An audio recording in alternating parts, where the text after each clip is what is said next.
नमस्कार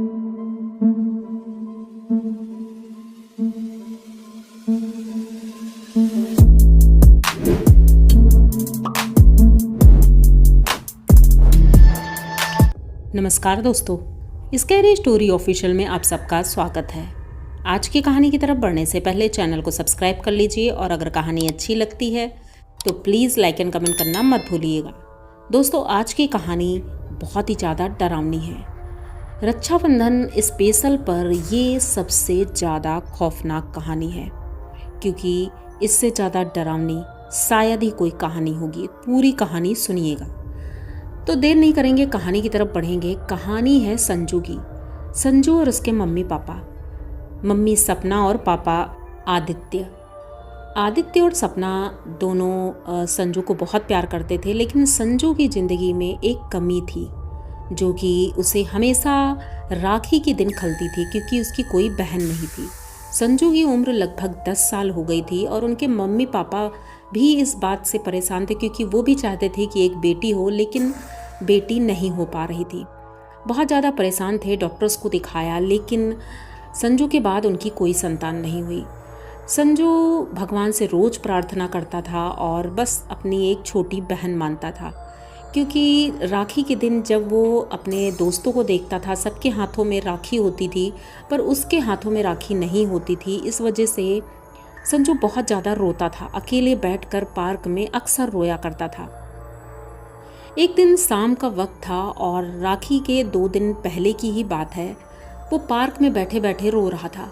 शाम हो चुकी थी और सपना और आदित्य ये दोनों बस लंच की तैयारी कर रहे थे। वही 6 बज गया था लंच के लिए। अब ये संजू को ढूंढ रहे थे, क्योंकि अगर लंच नहीं करेगा तो उसकी तबीयत भी बिगड़ सकती है। तो इस वजह से संजू को ढूंढते ढूंढते उनके पापा काफ़ी दूर निकल गए थे। उनके दोस्तों से पूछा, लेकिन वो कहीं नहीं मिला। पार्क में देखने गए, लेकिन वो कहीं दिखा नहीं।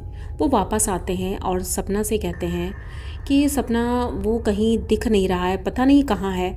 सपना भी परेशान हो जाती है कि आखिर संजू कहाँ चला गया। अब ये लोग परेशान थे, सब जगह फ़ोन मिला रहे थे। उधर संजू उसी गार्डन में पार्क में बैठा हुआ था एक पेड़ के नीचे और रोए जा रहा था। पेड़ के पीछे बैठा था, इस वजह से किसी को दिखा नहीं।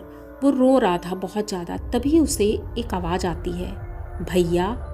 अब वो इधर उधर देखती है, मतलब देखता है कि कोई तो नहीं है यहाँ पर, तो आखिर ये आवाज़ कहाँ से आई। अब ये बहुत परेशान हो जाता है, आखिर भैया किसने बुलाया है, और ये किसी लड़की की आवाज़ है। तो ये जब वहाँ से आगे आता है, पार्क में देखता है, तब तक अंधेरा हो चुका था। कोई चीज़ क्लियर नहीं थी, लेकिन हाँ, एक लड़की दिखाई पड़ती है। लगभग 5-6 साल की होगी। वो उसी पार्क में वाइट फ्रॉक पहन के खेल रही थी और संजू की तरफ देख रही थी, हंस रही थी और उसे बुला रही थी भैया। संजू बहुत खुश होता है, दौड़ करके उसके पास जाता है और उससे पूछता है, तुम कौन हो और मैंने यहाँ तुम्हें कभी देखा नहीं है। तो वो हंसने लगती है और कहती है कि भैया, मैं तो यहीं पर रहती हूँ, मैं तो आपको रोज़ देखती हूँ, लेकिन आप रो क्यों रहे हो। तो संजू कहता है, मेरी कोई बहन नहीं है, इसलिए मैं रो रहा हूँ। भगवान से रोज़ प्रे करता हूँ, लेकिन मुझे बहन नहीं मिली। तो वो हंसने लगती है और कहती है कि भगवान ने शायद आपकी सुन ली। संजू कहता है, भगवान ने मेरी सुन ली मतलब? तो वो कहती है, मैं हूँ ना, मैं भी तो आपकी बहन ही हूँ ना। तो संजू खुश हो जाता है और कहता है, अच्छा हाँ, तुम भी तो मेरी बहन हो। अब दोनों वहीं पर खेलने लगते हैं और कहती है वो कि राखी आने वाली है, मैं आपके लिए स्पेशल राखी लेकर आऊँगी और आप मुझे क्या गिफ्ट दोगे। तो संजू सोचने लगता है, हाँ, ये तो मैंने सोचा ही नहीं कि मैं तुम्हें राखी पर क्या दूँगा। तो वो कहती है, जो भी आप दोगे मुझे अच्छा लगेगा, बस आप मेरे साथ यहाँ रोज़ खेलने आ सकते हो। संजू कहता, हाँ क्यों नहीं। तो कहती, ठीक है, रोज़ शाम को 7 बजे हम यहीं मिलेंगे, राखी भी हम यहीं पर मनाएंगे। तो संजू खुश हो जाता है। अब वहाँ से उसे बाय बोलता है और अपने घर आता है। उनके मम्मी पापा संजू को खुश देख करके बहुत खुश होते हैं और कहते हैं, संजू आज तो तुम बहुत खुश हो। संजू कहता, हाँ मम्मा, मैं बहुत खुश हूँ और इसका रीज़न भी बहुत बड़ा है, आपको समय आने पर बताऊँगा। अब वो लोग कहते हैं, अच्छा, मतलब हमारा बेटा इतना बड़ा हो गया है कि समय आने पर हमें रीज़न बताएगा। धीरे धीरे 2 दिन बीत जाते हैं और राखी का दिन आता है। संजू सुबह से ही बहुत ज़्यादा एक्साइटेड था। नए कपड़े पहने थे और पूरी कॉलोनी में घूम घूम कर सबसे मिल रहा था और बस इंतज़ार कर रहा था शाम होने का कि शाम को मुझे भी कोई राखी बांधेगा। शाम होती है और अपनी मम्मी के पास से वो कुछ पैसे लेता है जो उसके पिगी बैंक में थे, और वो पैसे लेकर के मार्केट जाता है और एक डॉल लेकर आता है, छोटी सी डॉल। उसकी मम्मी पूछती है कि बेटा ये पैसे किस लिए ले जा रहे हो? तो उसने कहा मम्मी बस ऐसे ही मुझे अपनी फ्रेंड को गिफ्ट देना है। तो मम्मी भी कुछ नहीं बोलती है कि वैसे भी राखी वाले दिन वो सैड रहता है, तो आज अगर खुश है तो कोई बात नहीं। तो ये डॉल लेता है, डॉल लेकर पार्क में पहुंचता है। शाम का 7 बजे ही वो तुरंत आ जाती है। ये उसी पेड़ के पास बैठा हुआ था और वो आवाज़ देती है भैया। संजू बहुत खुश हो जाता है, दौड़ कर जाता है और देखता है तो वो सामने ही खड़ी थी, वही वाइट फ्रॉक पहन के, हाथ में उसके राखी थी। ये देख करके खुश हो जाता है और बस वहीं पर वो राखी बनवाता है, उसे डॉल देता है और कहता है कि तुम्हें कभी भी मेरी ज़रूरत हो, मेरी हेल्प की ज़रूरत हो तो तुम मुझे एक आवाज़ देना, मैं आ जाऊँगा। बस यही वादा मैं तुमसे कर सकता हूँ, तुम मेरी आज से बहन हो। वो भी खुश हो जाती है, दोनों बातें करते हैं बैठ करके। पूछता है कि तुम्हारा घर कहाँ है? तो वो कहती है यहीं पर मेरा घर है और मेरे मम्मी पापा नहीं हैं, कोई भी नहीं है, मैं अकेली हूँ। संजू थोड़ा दुखी होता है लेकिन कहता है आज के बाद मैं हूँ तुम्हारे साथ, मैं तुम्हारा भाई हूँ।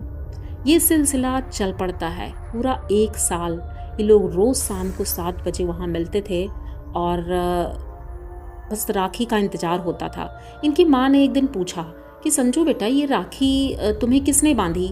तो उसने कहा मेरी एक फ्रेंड है और वो मेरी बहन है, तो वो राखी बांध देती है। उनकी माँ ने भी सोचा चलो कोई बात नहीं, ठीक है, फ्रेंड भी तो राखी बांध सकते हैं, बहन बनाने में क्या हर्ज है। 2-3 साल बीत जाते हैं, बराबर उसको राखी बांधी जा रही थी और संजू की आदत थी वो राखी वो 1 साल पूरा चलाता था, वो उसे कभी हटाता ही नहीं था।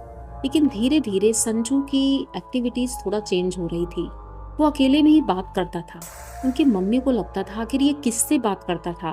वो छत पर कभी बैठा रहता था, कभी नीचे गार्डन में, अपने छोटे से गार्डन में, लेकिन वहाँ पर ही अकेले बात किया करता था।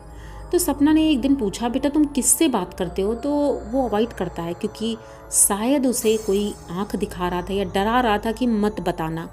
तो ये झूठ बोल देता था कि नहीं मम्मा मैं बस स्कूल की बातें सोच रहा हूँ ऐसे।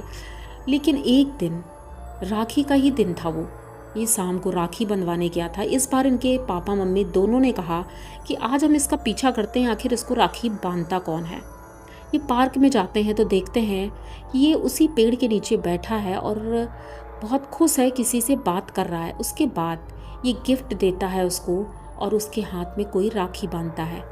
दिखाई कोई नहीं दे रहा था लेकिन राखी उसके हाथ में थी। ये देख करके इनके मम्मी पापा बहुत ज़्यादा डर जाते हैं। संजू जैसे ही घर आता है तो उनकी मम्मी पूछती हैं बेटा पार्क में तो कोई भी नहीं था, तुम्हें राखी किसने बांधी? अब संजू एकदम चुप हो जाता है और कहता है कि मम्मा मैं आपको बताना नहीं चाहता था, लेकिन एक लड़की है जो मुझे पार्क में मिली थी, वो मुझे भैया बोलती है और उसी ने मुझे राखी बांधी है। अब इनके मम्मी पापा सोचते हैं संजू तो ना समझ है, पता नहीं वो कौन है, दिखी नहीं, कहीं कोई प्रेत आत्मा तो नहीं है। अब ये सोच करके ये दोनों लोग बहुत ज़्यादा डर जाते हैं और एक दिन एक पंडित को बुलाते हैं और वो पंडित उसी पार्क में बैठ करके पूजा शुरू कर देता है। जैसे ही वो पूजा शुरू करता है संजू को पता चलता है क्योंकि वो बस भैया भैया चिल्ला रही थी। संजू भागते हुए पार्क में पहुंचता है तो देखता है वहाँ उनके मम्मी पापा हैं, पंडित जी बैठे हुए हैं। संजू पंडित जी का सारा सामान उठाकर फेंक देता है और कहता है कि तुम मेरी बहन को यहाँ से भगा नहीं सकते हो। पंडित जी गुस्सा होते हैं, कहते हैं बेटा ऐसा नहीं है, उसे यहाँ से हटाना ही पड़ेगा क्योंकि वो कुछ भी कर सकती है, वो एक आत्मा है और आत्मा किसी की सगी नहीं हो सकती है। संजू ने कहा नहीं वो मेरी बहन है और वो मेरा बुरा नहीं चाहती है, तो मैंने उसे प्रॉमिस किया है कि मैं उसकी रक्षा करूँगा हमेशा। तो पंडित जी कहते हैं बेटा तुम रक्षा तो करोगे लेकिन रक्षा इस तरह से करो कि उसका कोई लाभ हो, तुम अपनी बहन को मुक्ति दिला सकते हो। अगर उसे मुक्ति मिल जाएगी तो उसकी आत्मा बहुत तुम्हें आशीर्वाद देगी और वो खुश रहेगी, जहाँ भी जाएगी वो खुश रहेगी। बहुत ज़्यादा उसे समझाया जाता है। उधर उसकी बहन रो रही थी बहुत ज़्यादा, संजू उसको देख रहा था, लेकिन पंडित जी ने जो बताया संजू को वो चीज़ समझ में आई कि वो उसकी बहन के लिए अच्छा है। तो वो भी उस पूजा में शामिल होता है और अपनी बहन की मुक्ति के लिए पूजा करवाता है। उसकी बहन को मुक्ति तो मिल जाती है, लेकिन लास्ट टाइम बस एक ही प्रॉमिस वो करती है कि हर राखी पर मैं तुमसे मिलना चाहती हूँ और मैं तुमसे मिलने ज़रूर आऊँगी, किसी न किसी रूप में, कैसे भी, और जल्द ही मैं तुम्हारे घर भी आऊँगी। इतना कहते ही वो चली जाती है। और साल भर बाद उनके घर में एक छोटी सी बहन आती है, मतलब उनकी मम्मी प्रेग्नेंट थी और उसके घर एक छोटी बहन आती है। उसे देख करके संजू को तुरंत अपनी उस बहन की याद आती है जिसने ये बात कही थी कि मैं जल्द ही तुम्हारे घर आऊँगी। तो वो समझ जाता है कि ये मेरी वही छोटी बहन है और वो उस बहन को इतना ज़्यादा प्यार करता था जितना कि आज अपनी बहन को करता है। क्योंकि राखी का दिन सभी भाई बहनों के लिए होता है, तो कहीं ना कहीं संजू को अपनी बहन मिल गई थी और आज भी उसे एहसास होता है कि वो बहन जो उसकी पहली बहन थी वो उसके आसपास होती है, खास करके राखी वाले दिन। तो आप लोगों को राखी की ये कहानी कैसी लगी? अगर अच्छी लगी हो तो प्लीज़ चैनल को सब्सक्राइब करिए, लाइक कमेंट करिए, शेयर करिए और बने रहिए हमारे साथ। इसी तरह की नई और अनोखी कहानियाँ मैं लेकर आती रहती हूँ। तो मिलते हैं फिर किसी नई कहानी में, तब तक के लिए हैप्पी रक्षाबंधन। डरते रहिए।